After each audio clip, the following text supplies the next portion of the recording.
Good morning, everyone, and welcome to the Ignition News. This is the final show of 2025. Obviously, we launched the show late in 2025. We've been live on the Ignition News with our daily news updates for over a week now. And in that week, we've had tremendous growth and success on all of our platforms. I just want to wish all of you following and watching or listening to the show a happy new year. And I think 2026 is going to bring a lot of prosperity to you. I know that things are tough in this country, but I see you, rebels. I see you out there trying to change the world one day at a time, one good act at a time, and one news update at a time. So, if you're new to the show, I want to let you know that the Ignition News is your daily news update.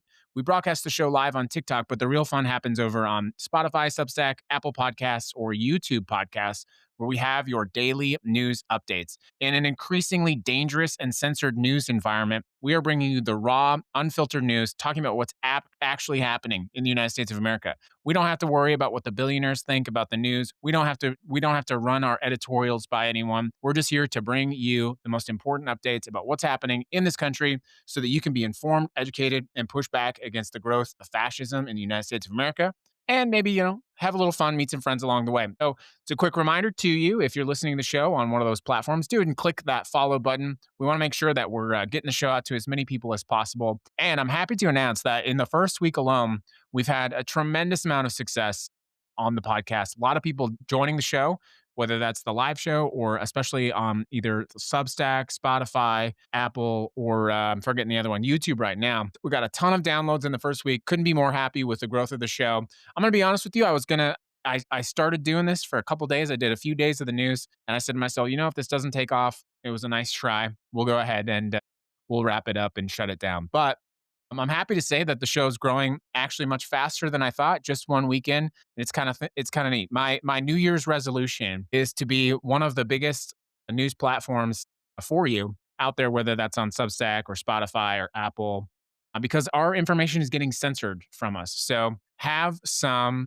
hope and faith in what we're doing. All right, let's get into it. There's some important news stories I need you to know about, so we're gonna kick it off. Welcome to the Ignition News, everybody. The first one is something that you're gonna start hearing about starting tomorrow. Today is actually the last day before this change. So starting tomorrow, if you live in Indiana, Iowa, Nebraska, Utah, or West Virginia, the government has decided that you're too stupid to buy your own food. 5 states are implementing SNAP restrictions that ban the purchase of soda, candy, and in the case of Iowa, a whole bunch of prepared foods they can't even properly list. This is going to affect 1.4 million people who rely on what used to be called food stamps. So here's what you need to know about this. This push really started under RFK Jr. and the Ag Secretary, Brooke Rollins. This is under their banner of MAHA, or Make America Healthy Again. And here's the quote: "We cannot continue a system that forces taxpayers to fund programs that make people sick and then pay a second time to treat the illnesses those very programs create."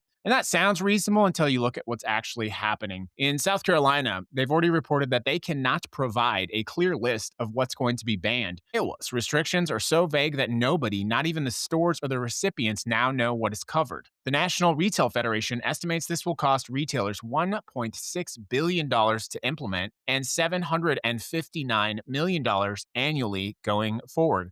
Imagine how much $1.6 billion or $759 million annually could go to feed those hungry people in the United States of America. And of course, who pays for that, my friends? Who pays for higher costs that grocery stores implement? You do. You are going to pay for these costs at the grocery store. Here's the part that really gets me. The USDA's own research, by the way, concluded that restrictions on these items would not only be costly, but that they would, of course, be costly to implement. But that doesn't do anything to change buying habits or to reduce obesity. This research is years old, and they knew that it wouldn't work, but we're going to do it anyway. So the point here is we know that these restrictions don't actually stop people from buying these items. They just shift the burden of the cost somewhere else. So we got a quote here from a 47-year-old living in his car in Des Moines, Iowa. He gets $298 a month in food SNAP benefits. He told reporters, "They treat people that get food stamps like we're not people." And I think that's really the element that we want to talk about right there. And he's right. It is not about health. Health policy experts talk about this all the time. They say that this does not solve the core fundamental issue, which is healthy food in this country is simply not affordable, and unhealthy food is cheap and easy to get. So now what we're doing is we're making it harder just for people to get food. So if we want to make America healthy, what we need to do is we need to make food affordable. We need to provide education and services that teach people how to find it, not only how to find it, but how to properly prepare this. We need to fund nutrition education, and we need to build grocery stores in food deserts. If you're not familiar, food deserts, that references areas of the country and places in cities in those countries where it is impossible to find affordable food. So in a lot of places, what that actually means is people get their food from a fast food place or they get their food from a gas station, by the way. That's not uncommon. This is becoming increasingly an issue in rural America, by the way. We like to think this is only an issue for big cities, but food deserts are popping up all over the country and all around the I mean, all around the world, to be honest with you. But this is increasingly becoming an issue in rural America, and billionaire corporations that take advantage of the poor. I'm thinking of places like Dollar Tree, Dollar General. They are filling in the gap there. Eh, And let's be honest, they don't sell healthy food at Dollar General. So it's just meant to take advantage of the situation. Let's move on to the next story. This is a little bit funny, a little bit sad at the same time. Talking about ego, let's talk about the president's latest monument to himself. The president wants to build an arch in Washington, D.C. to celebrate America's 250th anniversary. He's already showed off models at the White House fundraising dinner, and the plan is for it to sit in Memorial Circle at the end of the Arlington Memorial Bridge, right across from the Lincoln Memorial. The design looks like the Arc de Triomphe in Paris, which, if you remember, the president visited in 2017, and he was so impressed that he demanded his own military parade. So the arch is going to be topped with two eagles that he calls Lady Liberty. And when reporters asked him who the arch is for, he said, me. Well, at least he's honest about it. The president claims it's fully financed with leftover money from his $250 million White House ballroom project, the same ballroom fundraiser where he announced the arch. How interesting. Here's what makes this really nauseating. The president's already renamed the Kennedy Center after himself to the Trump Kennedy Center, even though that would actually require an act of Congress. He's named a class of warships after himself, and he's gold plated the Oval Office with what are actually just spray painted wooden ornaments from Home Depot, by the way. So now he wants this arch with his name on it to act like the gateway to our nation's capital. I think for the next 50 years, we're going to be scraping off the scum remnants of this American presidency. I can't imagine that any proud nation would keep these monuments to fascism.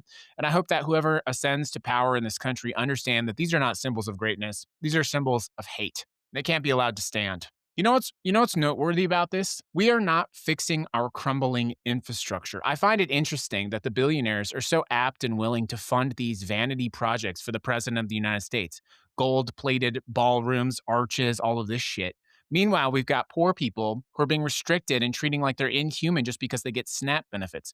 The glaring contrast of these two things could not be more obvious, my friends. As we close out 2025, there are many mysteries, but one thing is very clear. We treat the poor as inhuman in this country, and instead of offering them a handout, we kick them in the ass on the streets. And then we reward billionaires, these men, these titans of industry who want us to believe that they're so powerful and so strong, that they're these genius titans of industry. But when you put them in that fakely gold-plated Oval Office, they're a bunch of sycophantic little babies kissing ass to the president of the United States because they don't have the courage to do anything valuable. There's nothing worth celebrating about that. Someone clinging to survival in their car in a parking lot in Iowa who chooses not to give up, who chooses to fight one more day. It's an American tragedy, by the way. But I think the person who's clinging to survival in their car, who says, I'm not going to give up today. I'm going to find a way. I'm going to find somehow to do this. And yes, sometimes that means getting a hand up, a little bit of extra help from your neighbors or from the government in the form of SNAP benefits. The last thing that person needs to know or hear is, you can't buy soda or you can't. That's stupid. It's stupid. Meanwhile, the billionaires have no problem. They have no problem finding spare change in their cushions, in their couches to build a ballroom that nobody asked for or to build an arch. It's disgusting. Anyways, I'm moving on to another story that's pretty popular right now. Obviously, the Epstein files is a big and highly contentious story. And it's got to be the most bungled release of anything in American history. There's a lot of incompetence happening right now, obviously, in America and in this administration, but few things really topple and talk about just the bungling that's happening with the Epstein files. Obviously, the deadline for the release of the files was December 19th, and they've had these things forever. By the way, this is not they're not searching for these files. They know exactly where they are. They know exactly what's in them. But what's happened is they're constantly releasing more and more and more documents, and apparently we're learning there's about 5.2 million documents remaining. Some of the things that are still coming out, some of the things we've learned about in the latest batch, obviously the fact that the president flew on Epstein's private jet at least 8 times. There's also an anonymous tip from October 2020, right before the election, claiming Trump and Epstein raped a woman in the 90s.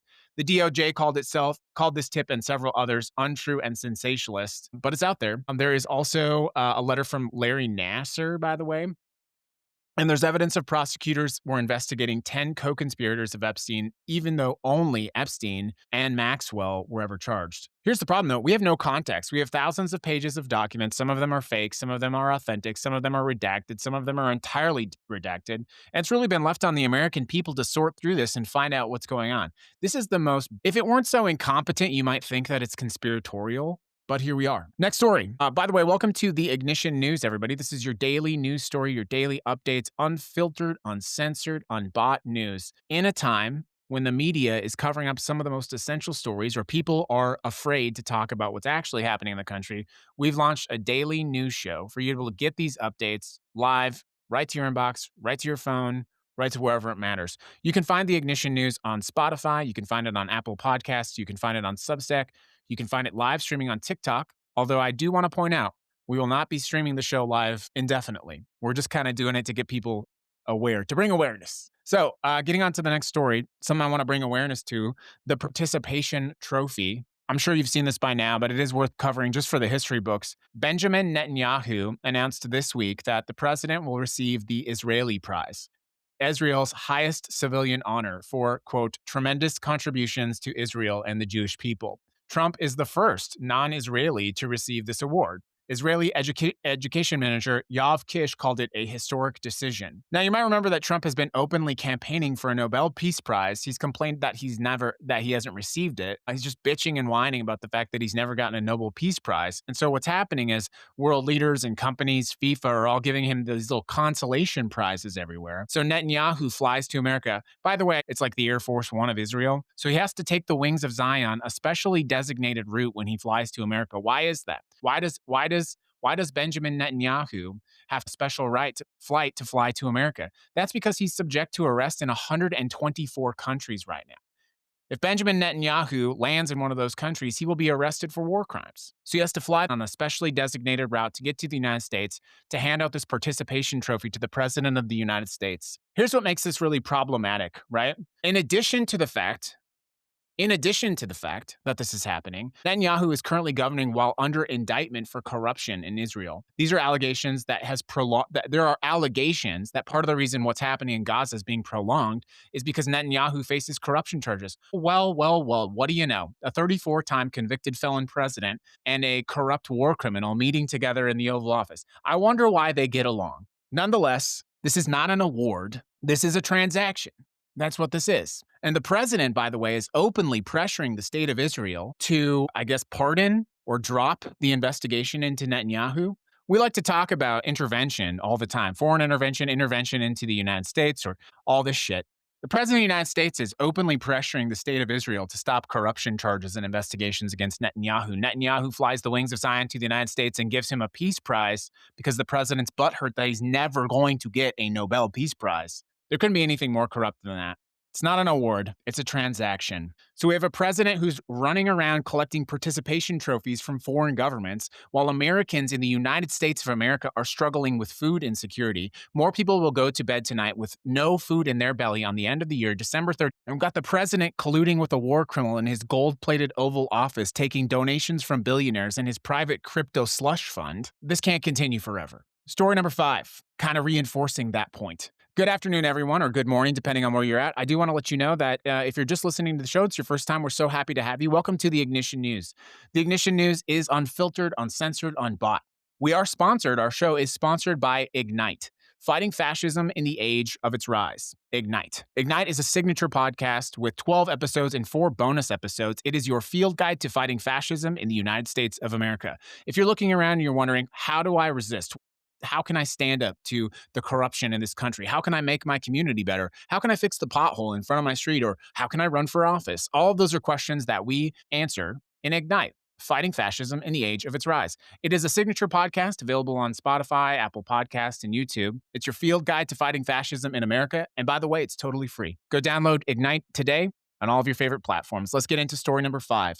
With all the shit that's happening, it's starting to get pretty present that the American people are tired of this. Here's something I thought I would never say, by the way. Karl Rove is actually starting to make sense. The longtime Republican strategist and former Bush advisor wrote an op-ed in the Wall Street Journal this week with a simple message. Americans are exhausted by Donald Trump, and it's going to cost Republicans the 2026 midterms. Rove writes, there are signs that the public is tiring of his hyperbole and insatiable desire for retribution. Increasingly, they may hear only the offensive or cruel things that he says. He points out that Trump's approval rating hit 36% in a recent poll. This is the lowest of his second term, and only 31% approve of his handling of the economy. What's the response? The president claims that he has a 64% approval rating. Wild. Karl Rove says Trump has gone too far with stunts like renaming the Kennedy Center and naming the Trump class of battleships, things we've already talked about, by the way. The most dangerous part, Rove says, is Trump's bungling of the Epstein files. So you've now got Karl Rove, Republican mastermind strategist, loser, by the way, getting out and talking about basically saying all the things that I'm saying all the things that we're saying. People are, in fact, tired of it, but it's not just the president that people are tired of. People are tired of struggling, and we expect better from our government. We need our government to do better now. It's just simply not happening. It's pretty notable that even the establishment Republicans are starting to get tired of it, and that's for one simple reason. They see beyond 2028, and they recognize that if they don't, the president can name battleships after himself all they want, but if the Republican Party does not right the ship of its corrupt and now tainted image, they're going to be the Epstein Party for the rest of our life. Thanks for joining the Ignition News, everybody. It's good to have you. We're going to have a couple health updates now that we want to talk about briefly for you. 2 major stories that I want to let you know. This is a story to keep you safe and protected. Quick health update, pretty wild. South Carolina has just reported 20 new cases of measles in the last 4 days. The total is 179 for the year. The U.S., the United States, has seen 2,000 measles cases for 2025, and that is the most since the disease was declared eliminated 25 years ago. If measles transmission continues for 3 more weeks, which is actually most likely going to happen, the United States, everyone, listen to this. If measles continues at this rate for 3 more weeks, the United States of America in 2025 is going to lose its status as measles elimination. We're going to no longer have the status of having eliminated measles in the United States of America. 93% of the cases are unvaccinated people. Kindergarten vaccination rates have dropped from 95% in 2020 to 93% now. You need 95% vaccination rates to stop measles from spreading. The next story, obviously, is health. I'm sure you all know. How many of you know someone that has this terrible flu that's going around? It's like the worst flu possible. Does anyone know anybody that's got this flu? The CDC has reported 7.5 million people sick and 3,100 deaths so far this flu season in particular. Hospitalization has nearly doubled in 1 week from 9,000 to 19,000. New York alone hit 71,000 in a single week. That is the most flu cases ever recorded in history. This is obviously being driven by a new strain. I think it's called H3N2, and that emerged in Australia over the summer. Didn't know about that. And only about 42% of Americans have gotten a flu shot this year. Here's why this is all connected, right? Both of these things are preventable. Both of these are at least mitigatable with just basic health policy. So, take care of yourself. At least wash your hands. Can you at least do me a favor? Wash your hands. It's not complicated. It doesn't need to be controversial. Thanks for following the Ignition News, everybody. There's also a rise in another thing we want to talk about, and that is the death penalty. The United States has executed 47 people in 2025. That's nearly double the 25 executions in 2024, and it's the most since 2009. Florida alone carried out the most, 19 of those executions. Think about that. 47 total, 19 of those happened in the state of Florida. A state record. Wow, what a thing to be proud of. Governor Ron DeSantis signed more death warrants this year than any previous year in Florida history. South Carolina executed 3 people by firing squad. This is the first time that's happened since 2010.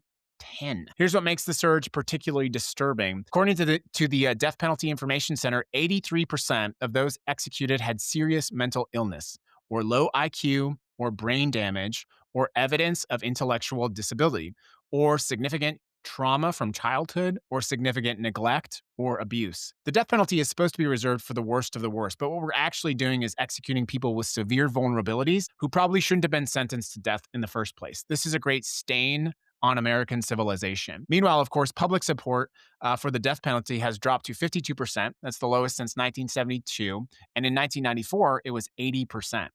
New death sentences are at historic lows. Only 10 people were sentenced in 2025, down from 300 plus in the 90s. So clearly, the American public is moving in the opposite direction. This is something that the president is like weirdly focused on. And I will just take a quick pause from the news show. And I will just tell you, as the host of The Ignition, I have been a long time activist against the death penalty. So I just want to make sure that we're very clear. If you're following the show, it's really a non-negotiable for me. The state has no authority to make moral decisions to punish people for killing people by killing them. It's simply a hypocrisy. It's extremely expensive. It's unnecessary. And the simple fact, the simple chance that we might, and in fact have, executed someone who was not guilty for a crime that they did not commit, and then we execute them, that's a moral stain on humanity. So if that's a deal breaker for you, perhaps the Ignition News is not your source of information. Speaking of bad decisions, our final story on the Ignition News today is Brett Kavanaugh. Who's heard of the Kavanaugh stop? The Kavanaugh stop. Thanks again, everyone. Before we wrap up the show, I just want to make sure if I don't get to tell you this, I hope you have a wonderful New Year's Eve.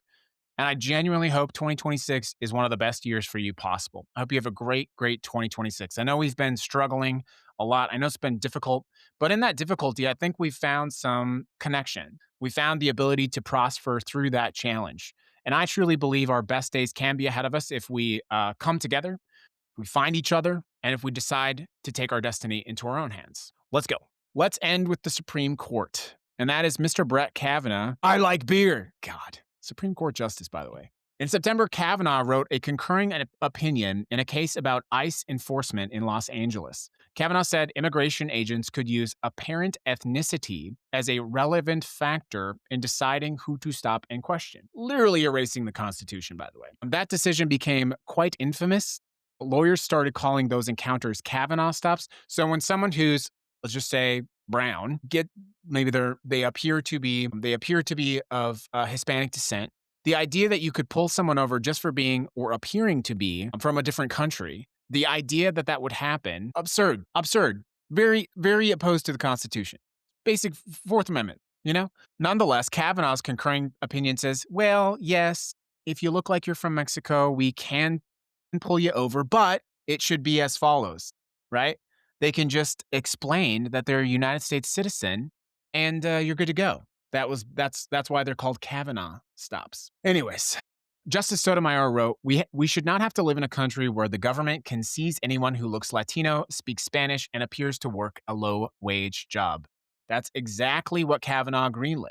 This week, in a completely unrelated case about Trump trying to deploy the National Guard in Chicago, Kavanaugh added a footnote saying that federal officers must not make interior immigration stops or arrests based on race or ethnicity. Interesting. Kavanaugh's changing his tune, directly contradicting his September opinion. But he did not, of course, acknowledge that. It's too late, Justice Kavanaugh. You can't walk it back. You can't walk back your racism. Greg Bovino has publicly stated that agents can engage in racial profiling. When he asked agents to identify people and stop, he told a white reporter, how do they look compared to, say, you? So the result of that is that U.S. citizens are, in fact, being detained. One example, Leo Garcia Venegas. He's a 27-year-old American citizen. He was detained twice at construction sites in Alabama.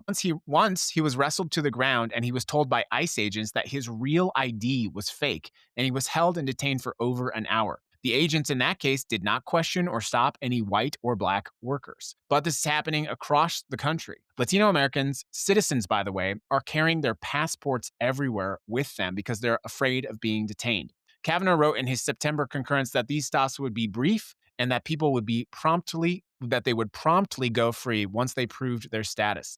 Well, we now know that's a lie. But Kavanaugh has never had to worry about being stopped by law enforcement because of how he looks. He's white. So He doesn't see the problem. So now he's trying to obviously distance himself from Kavanaugh stops as this wreaks havoc all around the country. But we will not forget. The only Kavanaugh stops that I would agree with is Kavanaugh stopping being a Supreme Court justice. Go retire. Go live on a yacht. You did it, you did your service. Some jobs are just not for everybody, Brett. It's fine. Go enjoy your beer on a yacht. It's totally fine. Everyone, that is the Ignition News. It's December 3rd. Here's the summaries, and here's what brings all those stories together. What's happening is we're punishing poor people for being poor. We're building monuments to billionaires, and we're fucking up transparency. We're giving out fake awards as political favors to the president of the United States, and we're exhausting the American people. We're watching preventable diseases cause the United States of America to lose the status of eliminating measles. It's going to happen. I'm just going to tell you right now. I'm making a prediction. 2026 is going to be the year that the measles were no longer eliminated in the United States. That's where we're ending 2025. But 2026 does start tomorrow. And so I want to close out the show by letting you know how much and how deeply I appreciate you, not only for following the show, but for being a real American citizen. Real American citizens are not fake patriots who decide that their patriotism is decided by what color their fucking hat is, or what club they're in, or what color their skin is. Real American patriots wake up every day in the struggle and they get back to it. They go to the protests, they show up, they support their school boards, they support the post office. They try to make their neighborhood safer. They try to make their friends and family feel like they belong as part of a community. Real Americans do not hate. They create. The idea of America has never been perfect, obviously. We failed more than we have succeeded. Yet, just like that man sitting in his car refusing to give up, we refuse to give up on the idea, the belief that we can, in fact, be a great country. Of course, we have to acknowledge all of our mistakes, but we can't live in those mistakes forever either, because if we ever want to make progress, we have to get our hands dirty and make the work happen. So for whatever that means for you, however your 2025 was, whatever that meant for you, whether it was a successful year for you, whether it was a good year, great year, bad year, or nothing, 2026 can be different. 2026 can be a year that you make a difference, that you stand up, that you fight back. This is your country. This is your country, your family. These are our streets. Whose streets? They're our streets. Nothing great will happen in this country if we are constantly wrapped up in hatred. Our amygdalas have been hijacked by algorithms and by billionaires who have one goal: to control us. Artificial intelligence is expanding at a rate that is really crazy if you think about it. And the goal is quite simple. Artificial intelligence is not about expanding the human mind, the capacity, the potential. The billionaires want artificial intelligence to have control, and as much control as possible. And one of the ways that they're going to implement that control is by literally unemploying all of us. They're being very clean and very clear about it. They're telling us that AI is going to wipe out jobs. They don't want to be dependent on us. They don't want us to have to be the people that make their food and clean their sheets and vacuum their floors. They don't want us to be the people that work in their offices. They don't want to have to pay us. They don't want to have to look at us. They find us disgusting because we were not born with the favor, the spoon that gave them this weird random chance that they became a billionaire. You don't become a billionaire by how hard you work. You become a billionaire by how hard and how willing you are to steal that from the people. That's how you become a billionaire. And now that they realize that we're starting to see this with our own eyes, and even though they try to suppress us with algorithms, and even though they try to change the narrative by blocking stories, and when they do that, and when they're not successful, what do? When they're not successful at controlling the narrative, they buy the news. And when we move to an app, they buy the app. And when they run out of options, they just try to shut us up. But we will not be silent. We will not be complicit. Whose streets are these? These are our streets. Everyone, I hope you have a wonderful and safe New Year's Eve. 2026 is going to be a year of greatness for all of us. When we find the strength and unity of our mutual power, nothing can stop us. Have a wonderful New Year's Eve. We'll see you back for our very first show of the new year, New Year's Day, 2026. Have a nice day, everybody.